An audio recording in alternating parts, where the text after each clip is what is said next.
ജന്മാദ്യസ്യേതോന്നയാതിതരതച്ചാർത്തേഷു വിജ്ഞശ്വരാട്ടേനേ ബ്രഹ്മകൃതായ ആദികവയെ മുഖ്യന്തേ സൂര്യ തേജോ വാരിമൃതാം യഥാ വിനിമയോ യത്രത്തിസർഗോ മുഷാധാംനാഥേന സദാ നിരസ്തകുഹകം സത്യം പരം ധീമഹി. നമസ്കാരം. സനാതന ധർമ്മസംഹിതകളിലെ വിജ്ഞാനശകലങ്ങൾ പങ്കുവയ്ക്കാനുള്ള ചാനലായ നാദശ്രീയിലേക്ക് എല്ലാവർക്കും സ്വാഗതം. പ്രിയരെ, ചാനൽ സബ്സ്ക്രൈബ് ചെയ്യാനും ലൈക്ക് ചെയ്യാനും ഓർമ്മപ്പെടുത്തിക്കൊള്ളുന്നു. സബ്സ്ക്രൈബ് ചെയ്തവർക്കും ലൈക്ക് ചെയ്തവർക്കും അകമഴിഞ്ഞ നന്ദി രേഖപ്പെടുത്തിക്കൊള്ളുന്നു. ശ്രീമദ് ഭാഗവതത്തിൽ തൃതീയ സ്കന്ധം 4-ാമത്തെ അധ്യായം വിതിരോദ്ധവ സംവാദമാണ് നമ്മൾ ഈ 4 അധ്യായത്തിൽ പറഞ്ഞത്. 4 അധ്യായത്തിലാണ് വിതിരോദ്ധവ സംവാദം. 5-ാമത്തെ മുതൽക്ക് വിതുര മൈത്രേയ സംവാദം തുടങ്ങുകയാണ്. വിതുര മൈത്രേയ സംവാദത്തിലേക്ക് ഇങ്ങനെ മുട്ടിക്കുകയാണ് ഈ 4 അധ്യായങ്ങൾ. അന്നേരം വിതുര മൈത്രേയ സംവാദമാണ്. ബാക്കി തൃതീയ സ്കന്ധം മുഴുവനെയും ചതുർത്ഥ സ്കന്ധം മുഴുവനെയും ഒക്കെ വിതുര മൈത്രേയ സംവാദമാണ്. ഈ 4 അധ്യായം മാത്രം വിതുര ഉദ്ധവ സംവാദം. ഉദ്ധവനാണ് മൈത്രേയരുടെ അടുത്തേക്ക് പറഞ്ഞയക്കുന്നത് വിതുരനെ. അപ്പോൾ ഇവിടെ ആ രംഗത്തേക്ക് ഇങ്ങനെ വരികയാണ്. രാജോവാച നിധനമുപഗതേഷു വൃഷ്ണിഭോജേഷു, അങ്ങനെയാണ് കേട്ടോ മുറിക്കേണ്ടത്. നിധനമുപഗതേഷു വൃഷ്ണിഭോജേഷു അതിരഥ എന്നങ്ങനെയല്ല. നിധനമുപഗതേഷു വൃഷ്ണിഭോജേഷു ഇവിടെ വരിയിട്ടുണ്ട് കണ്ടോ. വൃഷ്ണിഭോജേഷു പ്ലസ് അതിരഥയൂതപയൂതപേഷു മുഖ്യ, 2 യൂതപ, യൂതപയൂതപേഷു മുഖ്യ സത് കഥമപശിട്ട ഉദ്ധവോയൽ അവിടെയുണ്ട്. എൽത്ത് പ്ലസ് ഹരി, ഹരിയാണോ വാക്ക്, ധരിയല്ല. കൂടിച്ചേരുമ്പോൾ അങ്ങനെയാണ് വരിക. യത് പ്ലസ് ഹരി, യത് ധരി, യത് ഹരിരപി തത്യച ആകൃതിം ത്രദീശ. രാജോവാച, പരീക്ഷത്തിൻ്റെ ചോദ്യോത്തരത്തിൽ കൂടെ ശുഗൻ പറഞ്ഞു കൊടുക്കുകയാണ്. അപ്പം അതിൻ്റെ ഉപാഖ്യാനമായിട്ടാണ് എന്ത് വരുന്നത്, വിതുരോദ്ധവ സംവാദം വരണത്. കഥ കേട്ടുകൊണ്ടിരുന്നതായ പരീക്ഷിത്ത രാജോവാച ചോദിച്ചു. വാച എന്നുള്ളത് ചോദിച്ചു എന്ന് പറഞ്ഞു. നമുക്കത് രണ്ടും ഒരു വാക്കാണ്. വാച എന്ന് പറഞ്ഞാൽ ചോദിച്ചതും ആവാം പറഞ്ഞതും ആവാം. ഇവിടെ ചോദിച്ചു എടുക്കണം, കാരണം അടുത്തൊരു ചോദ്യമാണ്. എന്താണ് ചോദ്യം? അധിരഥ യൂതപേഷു, അതിരഥന്മാർ സേനാധിപന്മാർ, യുദ്ധം ചെയ്യാൻ കെൽപ്പുള്ളവർ, അവരുടെയും അധിപന്മാർ തുടങ്ങിയവരുടെയും വൃഷ്ണിഭോജേഷു, വൃഷ്ണിഭോജന്മാരും നിധനം ഉപഗതേഷു പ്രാപിച്ചിരിക്കവേ അതിരഥ യൂതപേഷു, അതിരഥന്മാർ സേനാ നായകന്മാർ അവരുടെ അധിപന്മാർ, അവർക്ക് അധിപന്മാരുണ്ട്. അതിരഥന്മാർ സേനാധിപന്മാരും അവരുടെ അധിപന്മാരും, കുറേ സേനാധിപന്മാരുടെ ഒരു നേതാവ്, അനവധി നേതാക്കളുണ്ടാവും. അങ്ങനെ ആകുമ്പോൾ അല്ലേ, ഓരോരോ പറ്റം കൂട്ടത്തിനും ഓരോ നേതാവാണ്. ഇവർക്കൊക്കെ കൂടി ഒരു നേതാവ് വേറെയുണ്ട് മൊത്തം. അങ്ങനെയാണ് അതിൻ്റെ ആ ഒരു സെറ്റപ്പ്. അവരൊക്കെ എന്തുണ്ടായി, മരിച്ചുപോയി, യുദ്ധം ചെയ്തു, യാദവംശം നശിച്ചവരെല്ലാം നിധനം ഉപഗതേഷു. ലാസ്റ്റിലേ പറയേണ്ട അർത്ഥം പറയുമ്പോൾ ആദ്യം പറഞ്ഞത് അതിരഥ യൂതപേഷു, അതിരഥ യൂതപന്മാരുടെയും യൂതപന്മാർ നിധനം ഉപഗതേഷു നശിച്ചിരിക്കേ. വിഷ്ണുഭോജന്മാർ ഒക്കെ നശിച്ചു. പിന്നെ ആര് നശിച്ചു? ഹരി, ഭഗവാനടക്കം പോയി എന്നല്ലേ പറഞ്ഞ്? അതെ. യദുകുല കലഹത്തിൽ മദ്യം കഴിച്ച് പരസ്പരം അടികൂടിയപ്പോൾ എല്ലാവരും മരിച്ചു.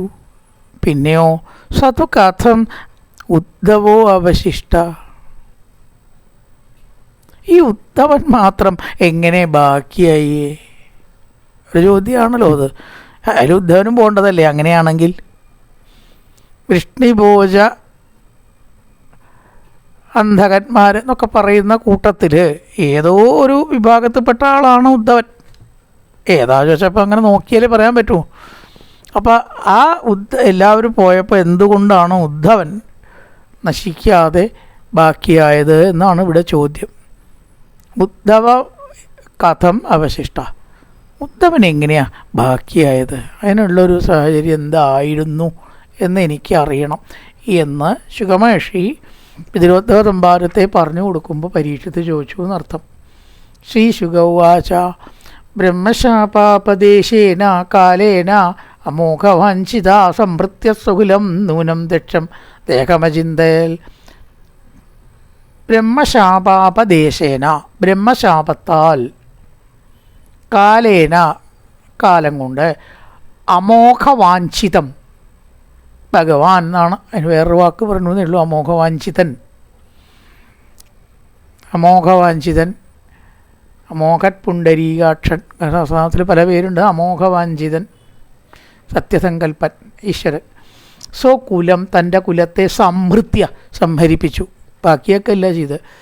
ദേഹം ത്യക്ഷൻ, തൻ്റെ ദേഹവും ഉപേക്ഷിച്ചു. അചിന്ത, ചിന്തിച്ചു, ഉപേക്ഷിക്കാൻ ഇച്ഛിക്കുന്നവനായിട്ട് ഇപ്രകാരം ചിന്തിച്ചു എന്നാണ് താഴെ പറയാൻ പോണ പോലെ. ബ്രഹ്മശാപാപദേശേന കാലേന, ആലേന ബ്രഹ്മശാപാപദേശേന അമോഘവാഞ്ചിത, അതായത് ഭഗവാൻ സ്വകുലം സംഭൃത്യ, തൻ്റെ കുലത്തെ സംഭരിച്ചിട്ട്, ദേഹം ത്യക്ഷൻ ചിന്തയത്, ദേഹചിന്തയെ ചിന്തിച്ചു, എങ്ങനെ വേണം, എപ്പോൾ വേണം, അതിനെക്കുറിച്ച് ആലോചിച്ചു. ആത്മാൻ ലോകാത് ഉപരതേ മയി ജ്ഞാനം മദാശ്രയം അർഹത്വയേവാധ സമ്പ്രത്യാത്മപദം വര.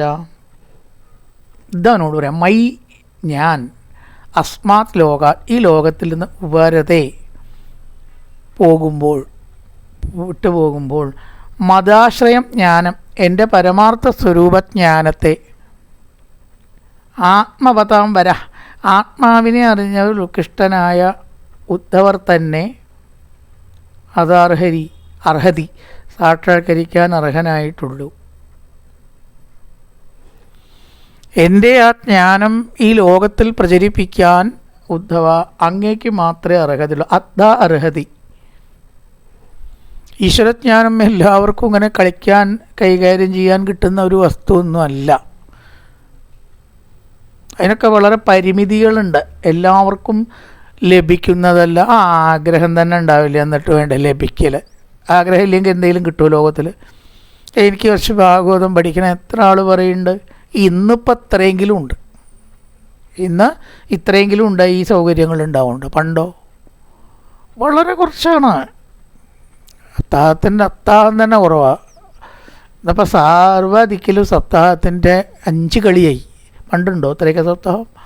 അല്ലെങ്കിൽ ഗുരുവായൂരുണ്ടാവും, അല്ലെങ്കിൽ വല്ല മനയിലോ സംസ്കൃത പണ്ഡിതന്മാർ അനവധി ക്ഷേത്രങ്ങൾ കൂടുമ്പോൾ അതിൽ ഒരു ക്ഷേത്രത്തിലൊക്കെ ഉണ്ടാവും. അത് എല്ലാ കൊല്ലമൊന്നും ഉണ്ടാവണമെന്നില്ല.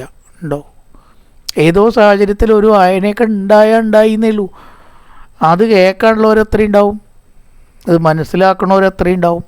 കുറച്ച് ഭാഗവതം പഠിക്കണം എന്ന് വിചാരിക്കണവർ എത്രയും ഉണ്ടാവും. വിചാരിക്കണവർക്ക് സാധിക്കണവർ എത്രയും ഉണ്ടാവും.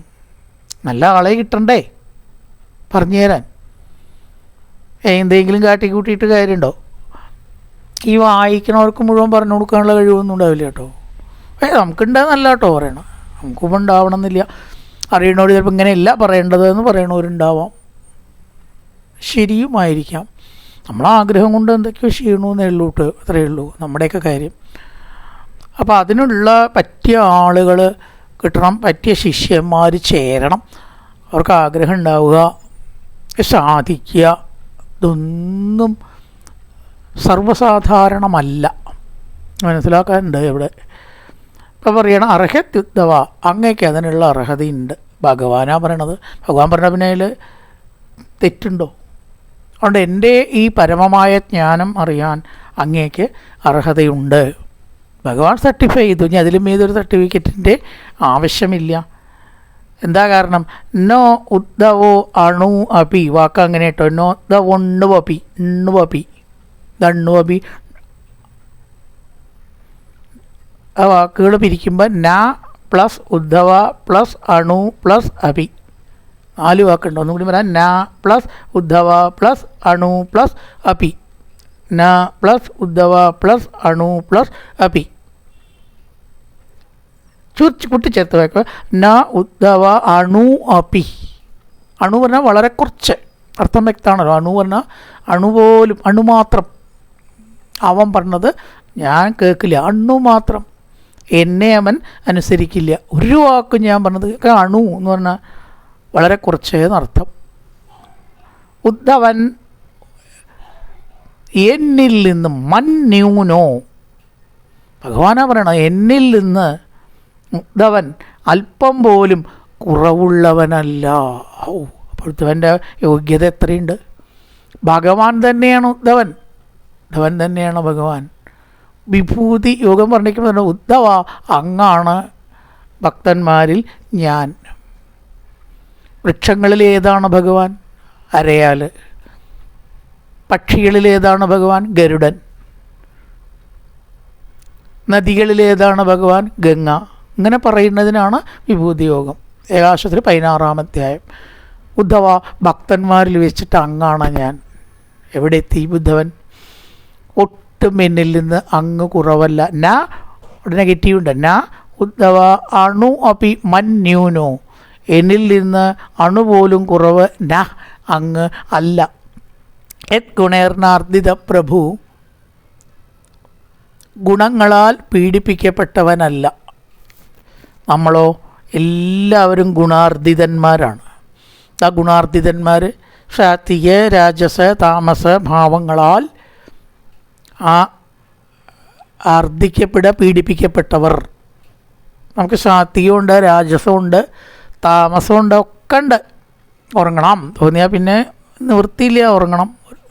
എവിടെ ഒരു വായ ഇട്ട് തലയെണ്ണ ഇട്ട് നോക്കി നടക്കുക. അപ്പോൾ താമസ ഗുണമാണ്. ഈ ഉറക്കത്തിനെ നിയന്ത്രിക്കാൻ പറ്റും എന്നാണ് പഠിച്ചാൽ, യോഗവിദ്യ പഠിച്ചവർക്ക്. ശിക്കണം തോന്നിയാൽ ഭക്ഷണം കിട്ടിയില്ലെങ്കിലും അവർ കുറേ കഴിയും. കുറേയൊക്കെ പിടിച്ചു നിൽക്കാൻ അവർക്ക് സഹായിക്കും. 2-3 ദിവസം വരെയൊക്കെ നമുക്ക് പറ്റുമോ? മണി 1:05 ഞാൻ 1 മണിക്കാണ് ഉണ്ണല് എന്ന് പറയും അല്ലേ. 5 മിനിറ്റും കൂടി. അപ്പോൾ ഗുണം ഏതൊക്കെ ഗുണത്തിൽപ്പെട്ടതാണ്? സാത്വിക രാജസ താമസ ഭാവങ്ങൾ. അതിനാൽ ആർദ്ദിതപ്പെട്ടവനല്ല ഉദ്ധവ അങ്ങ്. യത് ഗുണേർ ന, അവിടെ നെഗറ്റീവ് ഉണ്ട്. ന ആർദ്ദിത പ്രഭു, ന അങ്ങ് ഗുണങ്ങളാൽ ആർദ്ദിതനല്ല. തതോ മദ്ദൈനം ലോകം ഗ്രാഹേന്യവ തിഷ്ടതു, അതുകൊണ്ട് മദ്ദൈനം എൻ്റെ സ്വരൂപത്തെ സംബന്ധിച്ച ജ്ഞാനത്തെ, ലോകത്തെ ഗ്രഹാഹയൻ ഗ്രഹിപ്പിച്ചുകൊണ്ട് ഈ ലോകത്തിൽ വസിക്കുക, ഈ ലോകത്തിൽ വസിക്കുക. തിഷ്ടതു, അതുകൊണ്ട് എന്ത് വേണ്ട? അങ്ങ് നശിക്കില്ല. യാദവന്മാരൊക്കെ പോയാലും അങ്ങ് ഇവിടെ ബാക്കി ഉണ്ടാവണം. അതാണ്. എന്തിനാ അത്? എന്നെ സംബന്ധിച്ചതായ ജ്ഞാനം ഈ ലോകത്തിൽ നിന്ന് തിരോധാനം ചെയ്യരുത്. അതുകൊണ്ട് ഉദ്ധവ അതിനൊരാൾ വേണം. അപ്പോൾ ഏറ്റവും പറ്റിയ ആൾ അങ്ങാണ്. അതുകൊണ്ട് അങ്ങ് ഇവിടെ നിൽക്കുക. ഞങ്ങളെല്ലാം പോയാലും അങ്ങ് ഇവിടെ നിൽക്കണം. അതുകൊണ്ടാണ് ഉദ്ധവൻ നശിക്കാതെ രക്ഷപ്പെട്ടത്. എങ്ങനെ രക്ഷപ്പെട്ടു അതിനുള്ള കാരണം ഉണ്ടാക്കാൻ ഭഗവാന് പ്രയാസമില്ല. നശിപ്പിക്കാൻ പ്രയാസമുള്ളവർക്ക് നശിപ്പിക്കാതിരിക്കാനുള്ള കഴിവും ഉണ്ടാവില്ലല്ലോ. ന ഉദ്ധവ അണു അപി മന്യൂനോ, ഒന്നും കൂടി പറഞ്ഞു എന്നേ ഉള്ളൂ. നോ ധവണ്ണു അപി മന്യൂനോ, അണ്ണു അപി. യത് ഗുണേർനാർദ്ദിത പ്രഭു, ഗുണങ്ങളാൽ സാത്വിക രാജസ താമസങ്ങളാൽ അങ്ങ് പീഡിപ്പിക്കപ്പെട്ടവനല്ല, ഗുണങ്ങളാൽ ആക്രമിക്കപ്പെട്ടവനല്ല. അതുകൊണ്ട് അങ്ങാണ് എൻ്റെ ജ്ഞാനം ഇവിടെ നിലനിർത്താൻ അർഹൻ. തതോ മദ്വൈനൻ ലോകം ഗ്രാഹയന്നിക തിഷ്ടതു, ആ ജ്ഞാനം ലോകത്തിൽ സ്ഥാപിക്കാൻ അങ്ങ് ഇവിടെ തന്നെ നിൽക്കുക എന്ന് ഭഗവാൻ പറഞ്ഞതുകൊണ്ടാണ് പരീക്ഷത്തെ ഉദ്ധവൻ പോവാതിരുന്നത്. ഏവം ത്രിലോകഗുരുണാ സന്ദിഷ്ടശബ്ദയോനിന ബദര്യാശ്രമമാസാദ്യ ഹരിമീജേ സമാധിന. വേദത്തിൻ്റെ കാരണഭൂതനായ ത്രിലോകഗുരുവാൽ ഭഗവാൻ കാരണഭൂതൻ. നമ്മളിപ്പോൾ വേറെ അർത്ഥത്തിലാണ് കാരണഭൂതൻ എന്നൊക്കെ പറയണത് അല്ലേ. ആ കാരണഭൂതനല്ല കേട്ടോ, എല്ലാറ്റിനും കാരണമായ ഭഗവാൻ കാരണഭൂതനല്ല കേട്ടോ. ശബ്ദയോനിന, വേദത്തിൻ്റെ അടിസ്ഥാനമായ ഭഗവാനാൽ ഭഗവാനാൽ ഏവം സന്ദിഷ്ടം ഇപ്രകാരം കൽപ്പിക്കപ്പെട്ടതിനാൽ ബദര്യാശ്രമം ആസാദ്യ. അർത്ഥം വ്യക്തമാണ്. ബദര്യാശ്രമത്തെ പ്രാപിച്ചിട്ട് സമാധിന ഹരിം ഈജെ. എങ്ങനെ ഹരിയെ ഭജിച്ചു, പൂജിച്ചു? സമാധിഭാവത്തിൽ പൂജിച്ചു. നോക്കൂ, എന്താണ് പൂജ എന്ന് പറഞ്ഞാൽ? മണികൊട്ടി പൂജിക്കലല്ല. ധൂപധൂപാദി നൈവേദ്യങ്ങളൊക്കെ കൊണ്ട് ഉദ്ധവൻ പൂജിച്ചു എന്ന് പറഞ്ഞില്ല. പൂജ എന്ന് പറഞ്ഞാൽ ഒരു ഘട്ടം കഴിഞ്ഞാൽ അതൊന്നുമല്ല പൂജ. ഈ കാട്ടിക്കൂട്ടുന്നതൊന്നുമല്ല. മനസ്സിൽ ഈശ്വരനെ സ്ഥാപിക്കുക. സമാധിന ഉദ്ധവൻ അതിന് കഴിയും. ഉദ്ധവന് മാത്രമല്ല കേട്ടോ, ആർക്കും മെനക്കെട്ടാൻ കഴിയും. മെനക്കെടണം. ഈശ്വര ചിന്ത മനസ്സിൽ വേണ്ടതാണ്. ആ മനസ്സിലില്ലാതെ വേറെ എവിടെ എങ്ങനെയൊക്കെ നമ്മൾ കാട്ടിക്കൂട്ടിയിട്ടും ഒരു കാര്യമില്ല. സമാധി കൊണ്ട് ഉദ്ധവൻ ഭഗവാനെ പൂജിച്ചു. മനസ്സിലാണ് പൂജിച്ചു. പൂജാപാത്രമില്ല, കർപ്പൂരമില്ല, മണിയില്ല, നിവേദ്യമില്ല, പുഷ്പമില്ല, ഒന്നുമില്ല, ധൂപമില്ല, ദീപമില്ല. ഏവം ത്രിലോക ഗുരുണാ സന്ദിഷ്ട ശബ്ദയോനിന. ശബ്ദയോനിയോടെ അർത്ഥം ഭഗവാൻ എന്നാണ്. ഓരോ സമയത്ത് ഓരോ അർത്ഥമാണ്. ചിലപ്പോൾ ബ്രഹ്മാവൻ എന്നുള്ളതിനും വരും. ഇവിടെ ഭഗവാൻ. എന്നിട്ട് എന്ത് ചെയ്തു ഉദ്ധവൻ? ബദര്യാശ്രമമാസാദ്യ അരിവി സമാധിനായീച്ചേ. മനസ്സുകൊണ്ട് ഭഗവാനെ പൂജിച്ചു. മനസ്സാണ് പ്രമാണം. ഈ 2-3 ശ്ലോകം ഒരുമിച്ചാണ് വരിക. പിതരോപ്യുദ്ധവാച്യുത്വാ കൃഷ്ണസ്യ പരമാത്മന ക്രീഡയോ പാത്തദേഹസ്യ കർമാണി ശ്ലാഘിതാനി ച ദേഹന്യാസം ച തസ്യേമം ധീരാണാം ശൗര്യവർത്തനം അന്യേഷാം ദുഷ്കരതരം പശൂനാം വിക്ലവാത്മനാം. ഓരോ ശ്ലോകമായിട്ട് എടുക്കാം. പിതരോപ്യുദ്ധവാച്യുത്വ കൃഷ്ണസ്യ പരമാത്മന. കൃഷ്ണസ്യ പരമാത്മന, പരമാത്മന കൃഷ്ണ. പരമാത്മാവായിട്ടുള്ള കൃഷ്ണനാൽ കളിക്കാനായിക്കൊണ്ട് ലീലയെ ശരീരത്തെ എടുത്തവനും. കളിക്കായിട്ട് ശരീരത്തെ എടുത്തു അത്രയേ ഉള്ളൂ. ആ ശരീരത്തിന് ഒരു പ്രാധാന്യവും കൊടുത്തിട്ടില്ല. സാധനം കളിക്കാൻ വേണ്ടി നമ്മൾ എടുത്താൽ കഴിഞ്ഞാൽ അവിടെ വയ്ക്കണ പോലെയാണ് ശരീരത്തെ ഭഗവാൻ കണ്ടതും സ്വീകരിച്ചതും. അല്ലാണ്ട് ഈ ശരീരം തന്നെ സർവമെന്ന് ഭഗവാൻ ഒരിക്കലും വിചാരിച്ചിട്ടില്ല. അങ്ങനെ എടുത്തതായ വിശേഷണമായിട്ട് അവിടെ പറയണം. പരമാത്മാവായും ക്രീഡയാ ശരീരത്തെ എടുത്തവനും ആയ കൃഷ്ണസ്യ, കൃഷ്ണൻ്റെ ശ്ലാഘിതാനി കർമാണി, പ്രകീർത്തിക്കപ്പെട്ട കർമ്മങ്ങളെയും വിതുരോപ്യുക്തവാ ചുത്ത ഉദ്ധവൻ ഉദ്ധവനിൽ നിന്ന് കേട്ടിട്ട്. വിതുരൻ ഉദ്ധവനിൽ നിന്ന് കേട്ടിട്ട്. ഉദ്ധവനാണോ പറഞ്ഞു കൊടുക്കണത്? വിതുരോപി ഉദ്ധവാത് എന്ത് കേട്ടു? പരമാത്മന കൃഷ്ണസ്യ കർമ്മണി, പരമാത്മാവായിട്ടുള്ള കൃഷ്ണൻ്റെ കർമ്മങ്ങളെ കേട്ടു. പരമാത്മന കൃഷ്ണസ്യ കർമാണി. എങ്ങനത്തെ കർമാണി? ശ്ലാഘിതാനി കർമാണി. എല്ലാവരും പ്രശംസിക്കുന്ന കൃഷ്ണകർമ്മങ്ങളെ ശ്ലാഘിതാനി കർമാണി ശ്രുത്വ കേട്ടിട്ട്. ആര് പറഞ്ഞു? ഉദ്ധവൻ പറഞ്ഞു. ആര് കേട്ടു? വിതുരൻ കേട്ടു. വിതുരോപി ഉദ്ധവാത്, വിതുരൻ ഉദ്ധവനിൽ നിന്ന് കേട്ടിട്ട്. എന്ത് കേട്ടിട്ട്? പരമാത്മന കൃഷ്ണസ്യ ശ്ലാഘിതാനി കർമാണി, പരമാത്മാവായിട്ടുള്ള കൃഷ്ണൻ്റെ പ്രകീർത്തിക്കപ്പെടേണ്ടുള്ള കർമ്മങ്ങളെ കേട്ടിട്ട്. കൃഷ്ണൻ്റെ വിശേഷണമാണ് എന്ത്? ക്രീഡയോ വാത്തദേഹസ്യ, വെറും ഒരു നേരം പോക്ക് പോലെ ശരീരത്തെ എടുത്ത കൃഷ്ണൻ്റെ. എന്നിട്ടോ ദേഹന്യാസഞ്ച തസ്യേവം ധീരാണാം ധൈര്യവർദ്ധനം മന്യേഷാം ദുഷ്കരതരം പശൂനാം വിക്ലവാത്മനാം. പറയണം ധീരാണാം ധൈര്യവർദ്ധനം. ധൈര്യമുള്ളവരുടെ ധൈര്യത്തെ വർദ്ധിപ്പിക്കുന്നതും. അപ്പോൾ ധൈര്യമില്ലാത്തവരുടെയോ? ധൈര്യമില്ലാത്തവരുടെ ധൈര്യത്തെ വർദ്ധിപ്പിക്കാൻ പറ്റില്ലല്ലോ. ഉള്ളതിനല്ലേ വർദ്ധിപ്പിക്കാൻ പറ്റൂ.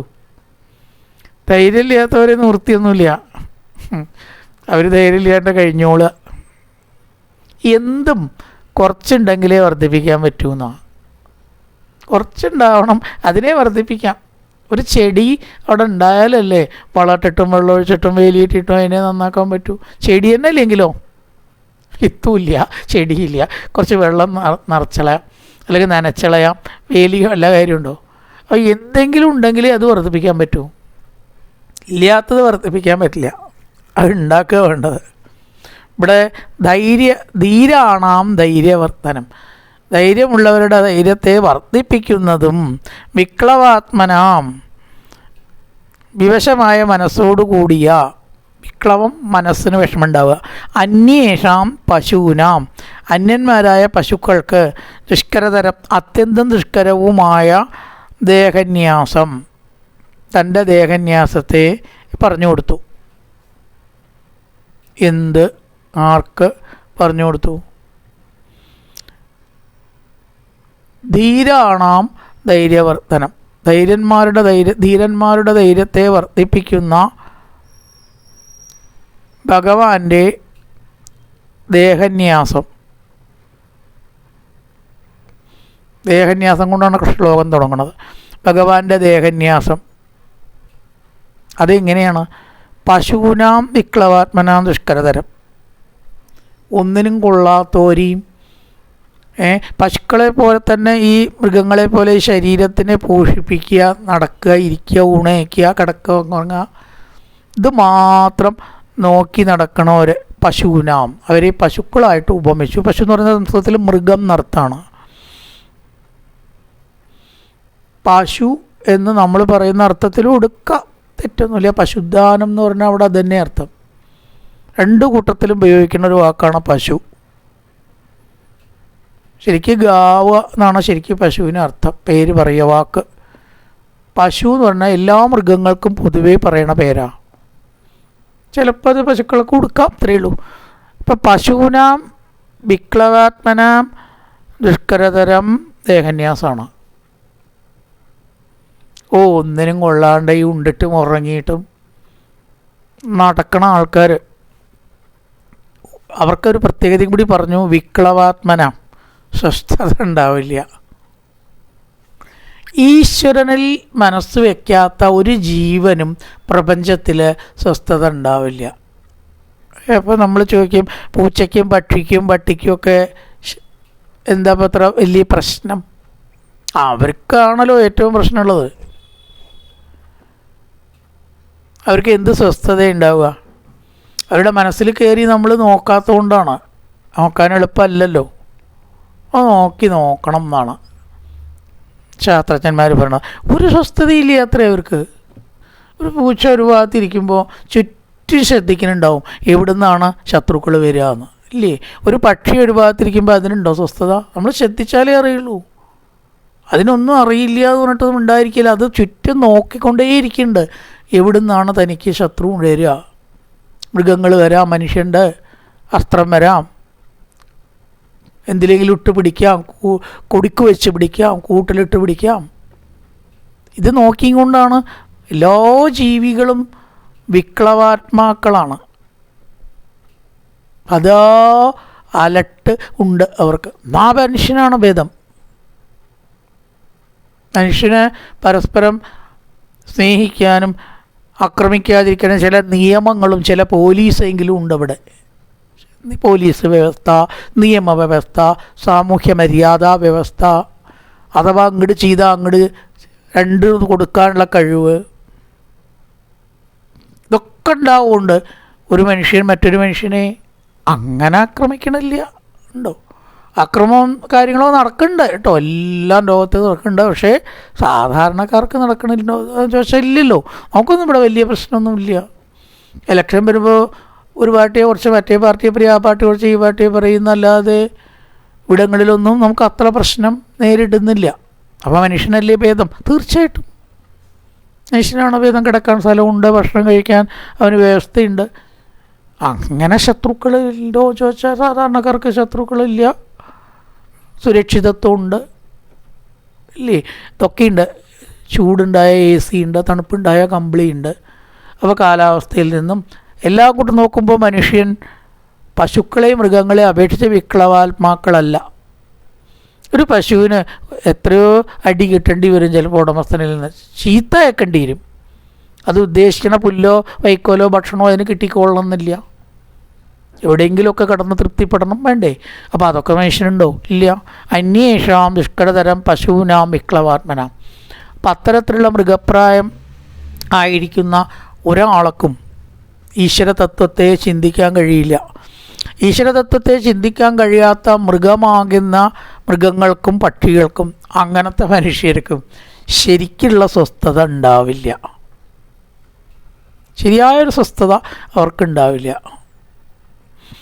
ആത്മാനഞ്ച കുരുശ്രേഷ്ഠ കൃഷ്ണേന മനസേക്ഷിത ധ്യായൻ ഗതേ ഭാഗവതേ രുരോധ പ്രേമ. ഇതൊക്കെ പറഞ്ഞാൽ മനസ്സിലാവണമെങ്കിൽ തന്നെ കുറച്ച് ബുദ്ധിമുട്ടുണ്ട് കേട്ടോ.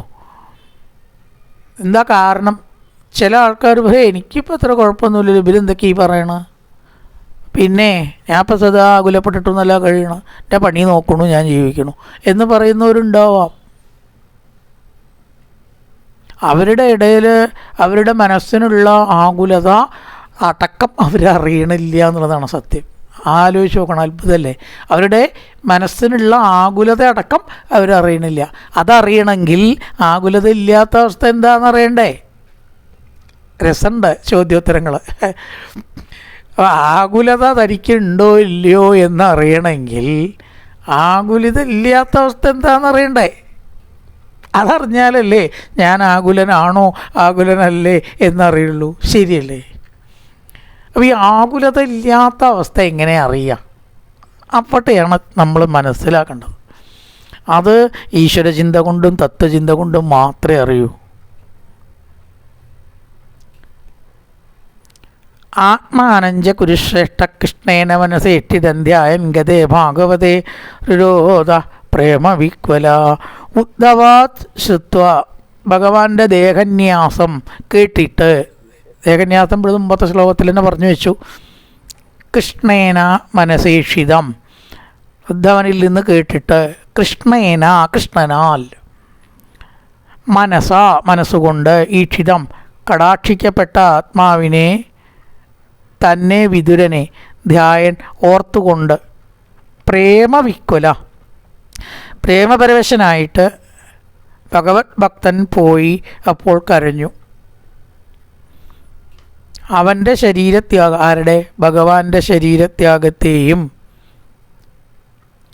കൃഷ്ണനാൽ പറയപ്പെട്ട തത്വജ്ഞാനത്തെക്കുറിച്ചും വിതുരൻ ഉദ്ധവനിൽ നിന്ന് കേട്ടിട്ട് ദുഃഖിച്ചു. എന്താ ദുഃഖിക്കാൻ കാരണം? ഉദ്ധവൻ പോയി. അതുകൊണ്ട് തന്നെ തനിക്കിതെല്ലാം ഉപദേശിച്ചിട്ട സർവസ്വമായിട്ടുള്ള ഉദ്ധവൻ ബദരിയാശ്രമത്തിലേക്ക് പോയപ്പോൾ യഥാർത്ഥ ദുഃഖം ഉണ്ടായി. വിതുരന് സാധാരണഗതിയിൽ ദുഃഖമൊന്നും ഉണ്ടാവാറില്ല, അതിനൊക്കെ അതീതനായ ആളാണ്. പക്ഷെ ഇവിടെ ദുഃഖം ഉണ്ടായി. കാരണം ഗതേ ഭാഗവതേ ധ്യായൻ, അടുത്തുണ്ടായിരുന്ന ഒരു ആനന്ദത്തിൻ്റെ ഉറവ ആണ് പോയത്. ആനന്ദത്തിൻ്റെ സ്രോതസ്സ് പോയാൽ ആർക്കാ ദുഃഖമില്ലാണ്ടിരിക്കുക? സുഖമായിട്ട് ഇങ്ങനെ ഉറങ്ങുമ്പോൾ ഉറക്കം പോയാൽ ദുഃഖം വരില്ലേ? എല്ലാവർക്കും കഷ്ടം. നല്ല ഉറക്കത്തെ തന്നെ വേണം അവനെ വിളിക്കാൻ. ആർക്കും ജീവികൾക്കടക്കം ദുഃഖം ഉണ്ടാവും ഉറക്കാൻ തടസ്സപ്പെട്ട. അത് ആനന്ദത്തിൻ്റെ ഒരു ഉറവിടമാണ് ഉറക്കം. ഇവിടെ അത് ഏറ്റവും വലിയ ആനന്ദത്തിൻ്റെ ഉറവിടം ഉദ്ധവൻ്റെ സാന്നിധ്യവും സാമീപ്യമാണ്. അത് പോയി ബദരിയാശ്രമത്തിലേക്ക് പോയപ്പോൾ. അപ്പം ഗതേ ഭാഗവതേ ധ്യായൻ, പോയതായ ഭാഗവതനായ ഉദ്ധവനെ ധ്യാനിച്ചിട്ട് ദുഃഖമുണ്ടായി. രുരോധ പ്രേമവിക്വല, നല്ല സുഖമായിട്ട് അമ്മയുടെ മടിയിലൊരു കുട്ടി ഇങ്ങനെ ഇരുന്ന് ആനന്ദം അനുഭവിക്കുമ്പോൾ ആ കുട്ടി ഒരാളും ഇങ്ങോട്ട് വന്നെടുക്കുകയാണ്, ഇവിടെ വാ, അത് കരയും ഇല്ലേ? കാരണം അമ്മയുടെ മടിയിലിരിക്കണ ഒരു സുഖമൊന്നും ഈ കുട്ടിക്ക് ആരെടുത്താലും ഉണ്ടാവുമോ? അപ്പോൾ ആ ആനന്ദ സ്രോതസ്സിൻ്റെ ഒഴുക്കിന് ഭംഗം വരുമ്പോൾ കുട്ടി അടക്കം കരയണു. കുട്ടിക്ക് അതേ അറിവ് പോലും ഇല്ല. പക്ഷെ ഒന്നറിയാം, ഈ മടിയിലിരിക്കുമ്പോഴാണ് തനിക്ക് സുഖമുള്ളത്. അത് കുട്ടിക്കറിയാം, വേറെ ഒന്നും അറിയില്ലെങ്കിലും. അവിടുന്ന് എടുത്തു നോക്കൂ, അപ്പം കരയും കുട്ടി ഇല്ലേ? അപ്പോൾ ആനന്ദത്തിൻ്റെ സ്രോതസ്സ് അനുഭവിച്ചു കൊണ്ടിരിക്കുമ്പോൾ ആ കറണ്ടാട് പോയാൽ ഉള്ള പോലെ അനുഭവം ഇവിടെ വിതുരനും ഉണ്ടായി. വിതുരോപ്യുദ്ധവാച്യുത്വ പരമാത്മന കൃഷ്ണസ്യ കർമാണി, പരമാത്മാവായിട്ടുള്ള കൃഷ്ണൻ്റെ കർമ്മത്തെ കേട്ട് ദേഹന്യാസം, ഭഗവാന്റെ ദേഹത്യാഗം കേട്ട്, അത് ധൈര്യമുള്ളവരുടെ ധൈര്യത്തെ കൂടുതൽ വർദ്ധിപ്പിക്കുന്നതാണ്. എന്നാൽ വിവശമായ മനസ്സോട് കൂടിയ പശുക്കൾക്ക് മനസ്സിലാക്കാനും ഉൾക്കൊള്ളാനും കഴിയുന്നതല്ല. പിന്നെ അവർ പശുക്കളെന്ന് പറയില്ലല്ലോ. ചിലക്കൊന്നും അത് അങ്ങോട്ട് ഉള്ളിലേക്ക് കയറില്ല. അങ്ങനെ എത്രയോ ആൾക്കാരുണ്ട് കേട്ടോ, എപ്പോഴും ഉണ്ട്. ഈ വിഷയങ്ങളെ ഇഷ്ടമില്ലാത്തവർ എത്രയുണ്ട് ഈ ലോകത്തിൽ. ആത്മാനഞ്ച ഗുരുശ്രേഷ്ഠ കൃഷ്ണേന മനസ്സേക്ഷിതൻ ധ്യായൻ ഗതേ ഭാഗവതേ. ഭാഗവതേ ഉദ്ധവ ഭാഗവതേ ഗതേ. ഭാഗവതനായിട്ടുള്ള ഭഗവാൻ ഉദ്ധവൻ പോയപ്പോൾ ദുഃഖിച്ചു. രുരോധ എന്ന് പറഞ്ഞാൽ കരഞ്ഞു. പ്രേമവിക്കുല, പ്രേമത്തിൻ്റെ ആധിക്യം കൊണ്ട് കരഞ്ഞു. കാളിന്ത്യ കതിബി സിദ്ധ അഹോബിർ ഭരതർഷഭ പ്രാപത്യതസ സരിതം എത്ര മിത്രാസുതോ മുനി. അവിടേക്ക് എത്തിക്കാനാണ് അപ്പോൾ ഇതൊക്കെയും പറഞ്ഞത്. സിദ്ധനായ ഭരതർഷഭ, ഭരതശ്രേഷ്ഠൻ, കതിബി അഹോബി, കുറേ ദിവസം കൊണ്ട് കാളിന്തിയിൽ നിന്ന് ഗംഗയിലേക്ക് പോയ, കാളിന്തി നദിയിൽ ഭഗവാനുമായിട്ട് കണ്ടു മൈത്രേയൻ. ഉദ്ധവനായിട്ട് കണ്ടു ഭഗവാൻ രണ്ടാളെ കണ്ടത്, ഒന്ന് മൈത്രേയനെയും ഉദ്ധവനെയും. ഉദ്ധവന് പറഞ്ഞു കൊടുക്കുമ്പോൾ ആര് കേട്ടു? മൈത്രേയർ കേട്ടു. എവിടെ ഇരുന്നിട്ട്? കാളിന്തിയിൽ. അവിടുന്ന് പിന്നെ എവിടേക്ക് പോയി? ഭഗവാനും പോയി ഉദ്ധവനും പോയി, ഇനി ആരും ഇല്ല അവിടെ. അവിടെ അങ്ങനെ നിന്നിട്ട് കാര്യമില്ലല്ലോ. ഗംഗാ നദിയെ പ്രാപിച്ചു. ഈ ഒറ്റയ്ക്കാവുക, മുഷിയ എന്നൊക്കെ പറയണതൊന്നും ഗംഗാതീരത്ത് പോയാൽ ഉണ്ടാവില്ല അത്രേ. ആണ് ഈ ഒറ്റയ്ക്ക് പെട്ട് കഴിഞ്ഞാൽ അമ്പലത്തിൽ പോവുക, തീർത്ഥസ്ഥാനത്തേക്ക് പോവുക, ഗംഗ അവിടെയൊക്കെ പോവുക ഒക്കെ പറഞ്ഞാൽ ഒരു ഏകാന്തതയും നമുക്ക് തോന്നില്ല, മുഷിപ്പ് തോന്നില്ല. വെറുതെ ഒരു ഭാഗത്തിരിക്കരുത് എന്നാണ്, വീട്ടിലിരിക്കരുത്. അപ്പോൾ മുഷിപ്പ് തോന്നും.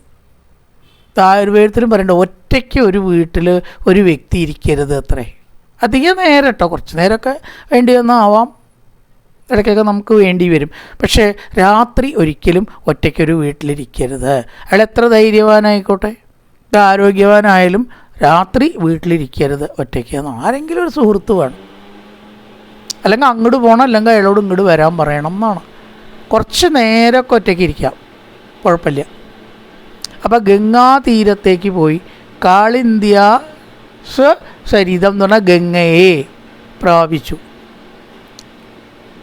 ഭക്തിയോഗം പൂർണ്ണമായിട്ടുള്ള ഭരതർഷഭനായിട്ടുള്ള വിതുരൻ, ഇവിടെ വിതുരനാണ് കേട്ടോ, വിതുരൻ പിന്നെ എവിടേക്ക് പോയി? ഗംഗാതീരത്തേക്ക് പോയി. കാളിന്തി തീരത്ത് വെച്ചാണ് ഈ സംഭാഷണങ്ങളൊക്കെ ഉണ്ടാവുന്നത് ഉദ്ധവനായിട്ടുള്ളത്. ഉദ്ധവൻ ബദരിയിലേക്ക് പോയപ്പോൾ വിതുരൻ ഗംഗാതീരത്തേക്ക് പോയി. അവിടെ ആരുണ്ട്? എത്ര മിത്രാസുതോ മുനി, സൂര്യപുത്രനായിരിക്കുന്ന മൈത്രേയർ അവിടെ ഉണ്ട്. ഹരിദ്വാരം എന്നു പേരുള്ള ഗംഗാനദിയുടെ ആ ഭാഗത്തേക്കാണത്രേ പിന്നീട് വിതുരൻ പോയത്.